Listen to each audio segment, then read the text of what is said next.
Ito yung nabili kong sasakyan na Toyota Revo na 180,000.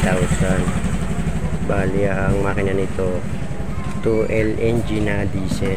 Nung nabili ko kasi itong sasakyan ito ay taglamig, bali December. So nung in-road test ko siya, okay naman siya, malamig yung aircon, hindi nag-iinit ang makina.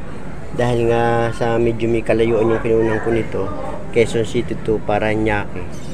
Nung nasa traffic na ay uminit yung makina at saka yung aircon naging hilaw. So bilang nakakaintindi sa sasakyan, chinik ko muna at napag-alaman ko nga na ito pala nilagyan na nitong auxiliary fan yan. Dahil may karunungan nga ako sa sasakyan, chinik ko at na-check ko nga na hindi umaandar itong kinaka-auxiliary fan na inasimbol na inilagay lang dito sa harap. Ayan, meron siya rito nga pinagkatingan. So ichinik ko at naglulus lang pala dito.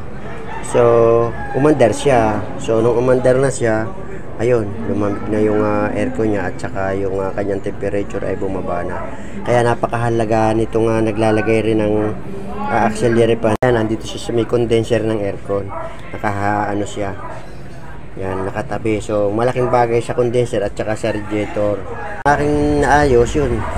Gumanda na yung kanyang lamig ng aircon at saka bumaba na yung temperature niya. Kaya napakalaking bagay na naglalagay ng auxiliary fan din.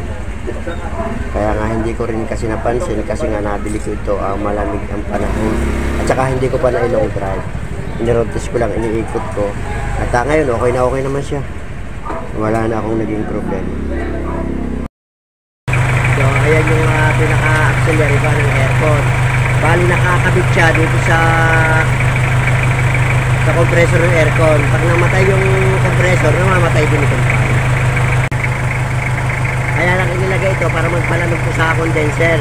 Kung wala pala ito, ilaw yung aircon at saka nag-iinit yung temperature.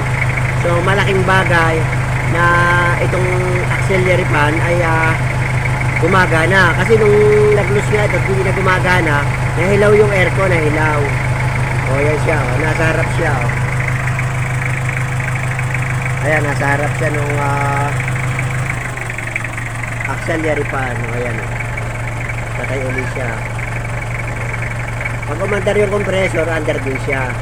So ito additional lang ito ni Revo, hindi ito kasama sa unit na ito. Additional lang ito para ibig sabihin lumamig nga yung condenser niya at yung makina niya hindi masyado nag-iinit. Ayun, maayos pa naman. So ngayon ito siya, okay naman siya. Walang walang problema. Okay siya nung nabili ko. Ayan, astig pa naman. Yun nga lang naging problema nung aking iniuwi. Nahilaw yung aircon tapos nagtataas yung temperature niya.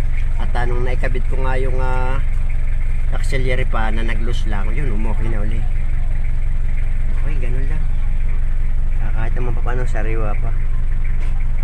Okay, thank you.